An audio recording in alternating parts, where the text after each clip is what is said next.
Faly miara-dalana hatrany amintsika anatin'ity fandarina zany malaza ity tokolasy tovavy ny tenako. Misaotra ihany koa satria maro amintsika no mandefa ny hafatra, mandefa ny sosikevitra, mandefa toromarika maro samihafa mba ahafahana manatsara ity fandarana ity. Fandalinana sy fanadihadiana raha teo nataontsika ka rariny sitsiny raha hitondra sosikevitra maro samihafa itsika satria samy liana. Indrindra moa ka raha-pirenena no resahana mahakasika ny hoaviny zanaka sy ny taranaka ary mahakasika indrindra ny hoe roviana sy manahoana no ahafahanyty Madagasikara ity mivoaka anaty zao fahasahiranana sy fahantrana tsy hitanoho noho izao. Ka samy liana sy dodina amin'izany rehetra mba hahazoana amin'le hoe Madagasikara matanjaka manan-karena.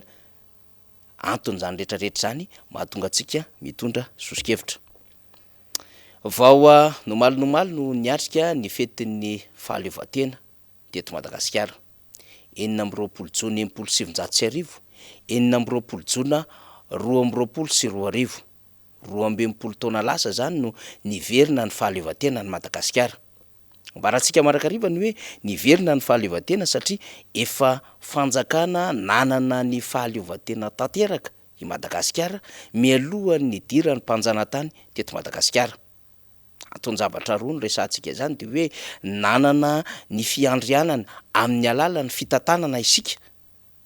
Na fitantanana raha-panjakana io tamin'ny alalan'ny fanjakana mpanjaka na amin'ny alalan'ny fitantanana ny tafika izay efa nijoro tamin'izany andro ny fahampanjaka zany. Fa nanana ihany koa isika ireo tany izay nonenan'ny malagasy tamin'ny alalan'ny tany be sy ireo nosy manodidina Madagasikara ka izay endrin'izay no nananantsika fahaleovantena tamin'ny alalan'ny fiandrianana sy ny fomba ahafahana manapa-kevitra na zo anapa-kevitra momba ny fitantanana any Madagasikara. Fa rehefa tonga ny mpanjanaka ny Frantsay dia very teo am-pialatanantsika izany fahaleovantena izany ary niditra teo ambany vahoan'ny Frantsay tamin'ny alalan'ny protectorat Frantsay i Madagasikara. Rehefa tafiditra ny Frantsay dia nametraka ny résident généralany teto Madagasikara mba ahafahana mifehy sy maka ny fanapahan-kevitra politika sy fanapahan-kevitra ara-toe-karena momba izay hitantanana any Madagasikara. Ny lalàna tamin'izany no nentina nifehy ny tany sy ny fanjakana ka nandripahan'izy ireo izay nanelingelina reo malagasy izay nanohatra izany fanjanahantany izany. Rehefa mafy ny fanoherina satria nanomboka nipoitra ny Menalamba, nipoitra ireo etsim-panoherina samihafa izay nahafahana namerina ny Madagasikara tao anatin'izany fahaleovantena izany. Tahaka ny hoe nisy ny VVS, nisy ny SADIAVA, nisy ny MDRM, nisy ny JINY sy ireo vondrom-pikambanana samihafa izay niady ny amerenina ny fahaleovantena amin'ny Madagasikara dia nilefitra nanoloana izany ny Frantsay ary nisy rivotra ny sesy ihany koa taty Afrika ka namerenana ireo tany izay nizanahan'ireo firenendehibe, tsy ny Frantsay irery ihany fa na ny Belzika na ihany koa Portugal dia namerina ireo tany izay nizanahany. Ny Anglisy raha teo moa dia anisany nanjanaka izay nikendry amin'ny Madagasikara saingy nanao fifanarahana tamin'ny Frantsay ka ny Frantsay no tonga nandrombaka izany fanjanaha izany amin'ny Madagasikara ka ireo firenena nizanahan'ny Anglisy dia nanomboka niverina. Taty amin'ny taona 577 taorian'ny ady lehibe faharoa no nitrangana izany ady hevitra famerenana ireo tany izay nizanahan'ny firenena vaventy izany. Ka nisy ny paikady samihafa nahafahana namerina izany. Ho an'ny Madagasikara manokana dia nisy ny ady hevitra natao tamin'ny fananganana reo anteny mera izay nandraisan'ireo solotena malagasy tao anatin'ny anteny mera ka nahafahana ny ady ho famerenana ity fahaleovantena ity izay nananantsika solombavamboaka telobe zao tamin'ny alalan'ny Ravoahangy Rasetarabe Mananjara izany. Nisy ady hevitra nentin'ireo mpiatrika MDRM izay solombavamboaka ihany koa ny adivana ny famerenana amin'ny Madagasikara ho ao anatin'izay tany manana ny fiandrianany manokana izay tsy ho jabahany vahiny. Nanomboka tany ny ady no seho ary nisy ady hevitra ny fanaovana tamin'izany ka napoaka ny raharaha 770. Iny no azo lazaina fa nanafaingana ny fahazon'ny Madagasikara ny fiverenana indray ao anatin'izany fahaleovantena izany. Satria mantsy dia niverina ny ady hevitra teo amin'ny latabatry ny anteny mera Frantsay sy ny gouvernemanta Frantsay ny momba an'ireo firenena afrikanina izay nozanahana. Ka rehefa ny safidy isika na de atao anatin'ny loakadra ary ny amin'ny hoe hanana ny fahaleovantena malalaka am'izay dia no tanterahana izany referendum zany na zany fitsapan-kevi-bahoaka zany. Io fitsapan-kevi-bahoaka io nahafahana nandrava ny loakadra ka nidirina atao anatin'ny constitution vaovao ary nahazona ny repoblika voalohany teto Madagasikara. Ny repoblika voalohany de mpampianatra no nitondra. Ny repoblika faharoa dia manam-boninahitra teo anivon'ny tafika malagasy tamin'ny alalan'ny tafika an-dranomasina. Repoblika fahatelo dia ny mpampianatra mpikaroka ary anisany nikoizana sy nanana ny maha-izy teo amin'ny tontolony zany fitsaboana izany. Profesora momba ny aretin'ny fo Albert Zafy no tantana. Ny repoblika fahatelo tapan'ny faharoa dia mpandraraha lehibe zay nanao dingana teo amin'ny tontolon'ny famokarana ka nafaka nanangana orinasa lehibe zay nisina malagasy amanarivony ny asa tao aminatin'izany ary malagasy amanetsy ny atapitrisany no ny velona sy ny aina tamin'izany indostria lehibe momba ny tontolon'ny fanodonana ronono. Ny toy tamin'ny tontolon'ny vary, ny siramamy, ny lafarinina, ny menaka izany. Ary nafahandreo malagasy atapitrisany ny goka zay tombotsoa izay. Andriamatoa Marc-Ravalomanina nititsika resahana am'izany.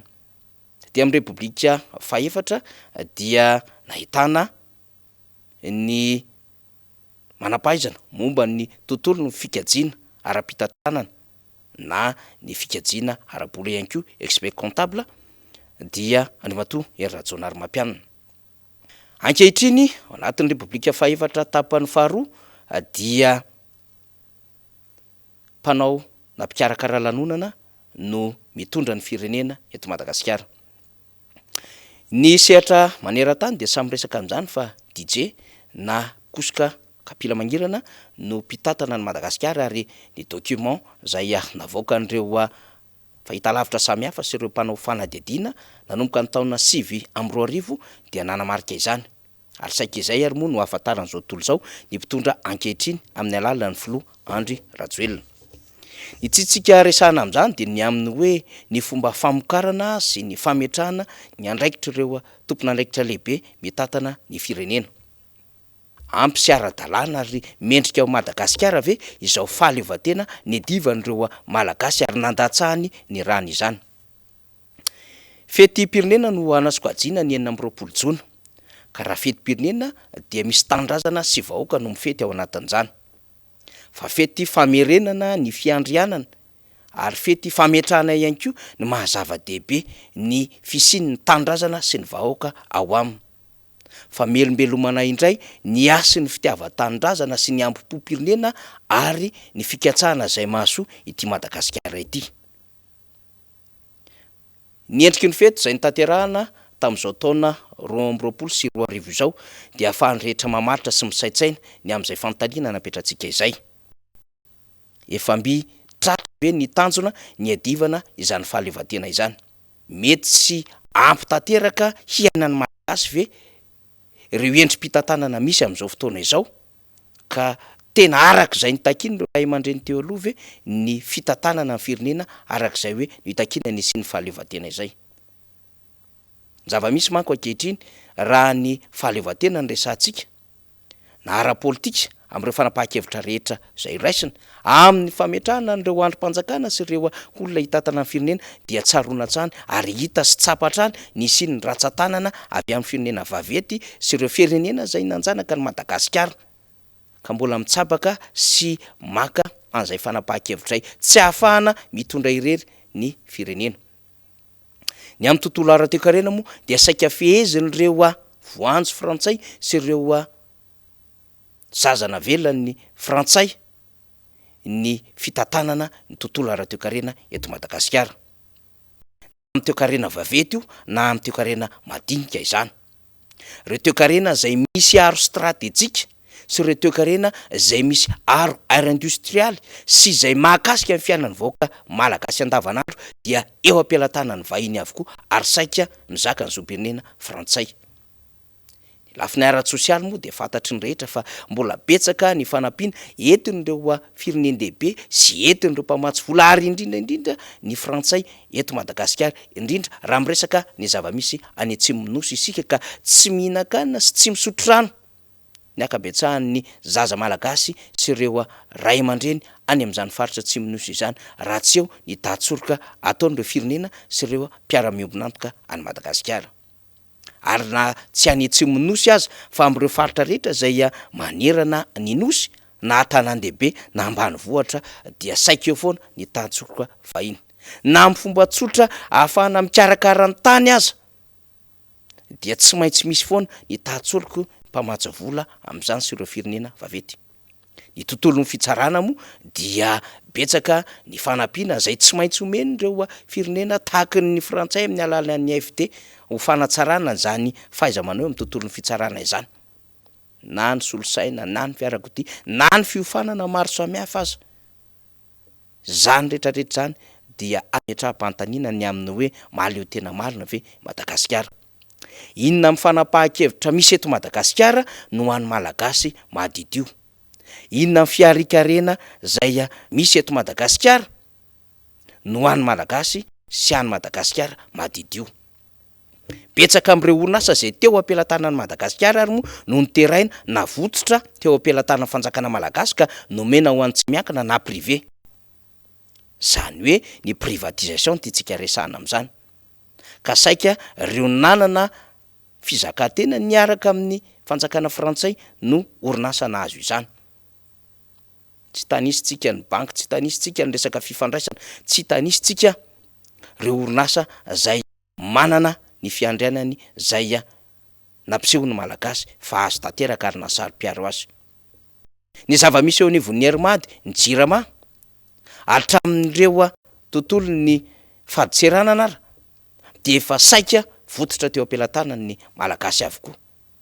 Mba tsy lazana hoe ny fiarovana ny seranam-piaramanidina, mba tsy lazana hoe ny mahakasika ny fitrandrana na ny mahakasika ny tontolon'ny fandalinana momba ny harena lehibe ho an'ny Madagasikara dia ny resaka tsimbazaza izany. Parika botanika, zoolojika, tsimbazaza ny tiantsika resahana amin'izany. Saika vototra teo ampelantanan'ny malagasy ary saika lasany tsy miankina izy ireny.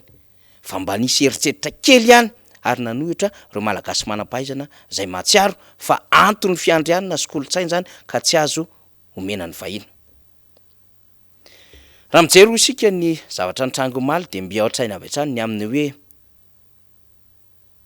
tsy mitaiza vahoaka hamokatra izao fanjakana izao, fa mitaiza vahoaka anaty revirevy sy fety samihafa fotsiny ihany.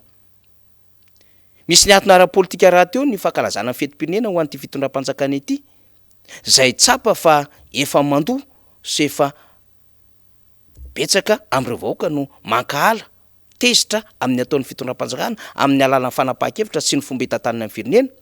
Ka rehefa misy hirika ahafahana mampiseho na ahafahana misintona an'izay fety sy hetsika samihafa izay ho an'ny tombontsoa politika ny fitondram-panjakana dia azaka zany izy ireo avokoa izany rehetrarehetra izany. Na amin'ny lafiny ara-pilazantsara io na amin'ny lafiny fankalazana zay mahazatra fetim-pirenena ho isika zay amerenina ny fiandrianana sy ny fahaleovantena pirenena ary ako ny fitiavan-tanindrazana. Ka tsy mitaiza vahoaka amin'izany tsony zao fitondrana izao. Ary tsy nagaga izany satria tamin'ny alalan'ireo fanapahan-kevitra niraisiny na ny amin'ny entana zay ampidirina eto Madagasikara tsy ahafahan'ny tatsama mamokatra sy malagasy mamokatra na amin'ny alalan'ireo fananganana foto-drafitrasa zay tsy foto-drafitrasa ahitana famokarana fa foto-drafitrasa hanaovana fihetsiketsehana politika andaniam-bola fotsiny ihany de tsika ilazaina fa tsy mitaiza vahoaka mamokatra ny fanjakana ankehitriny. Ary lavitry ny hetsika ho an'ny famerenana ny fahaleovantena ho an'ny Madagasikara zay hikolokolo sy hitahiry ny taniny sy ny vahoakany zany resantsika izany. Zay ny hetsika ilazana fa raha amin'ny ohabola tsy loha de hoe tsy manome fitana ho an'ny vahoaka ny fitondrana fa manome trondro. Pozina ho an'ny vahoaka malagasy izany ary mamotika ny fiandrianana sy ny kolontsaina zay tsy afa-misaraka ao anatin'izao taonjato 2020 izao. Reny rehetrareny no nezahantsika ny tondrana fandaliana ny amin'ny hoe tsy mbola mahaleo teny Madagasikara. tsy manana ny fiandrianany ara-dalàny Madagasikara, ary miavery tanteraka eo am-pelantanan'ny malagasy Madagasikara lay tany tsy fony, ary lay tany nandatsahan'ireo razana sy taolo taloha ny rany izany. Fisaintsainana ho an'ny ankizy ankehitriny no tadiavina am'izany adevitra izany, ary fomba fisainana ny amin'ny fandraisana andraikitra ka ho sari-piaro am'ty Madagasikara ity, ka mba ho tanteraka sy hipetraka ao anatin'ny valan-tsaina sy ao anatin'ny tsikala-peritreretany rehetra ny amin'ny hoe Madagasikara tany-drazanay, lova soa nomeny reo razanay taloha, ijoroanao no tena lazanay, araky nira zay nataony teo anivon'ny MDRM.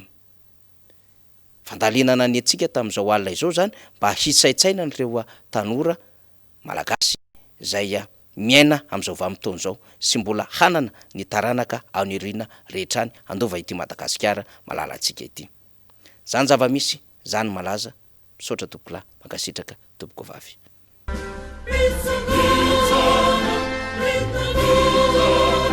It's a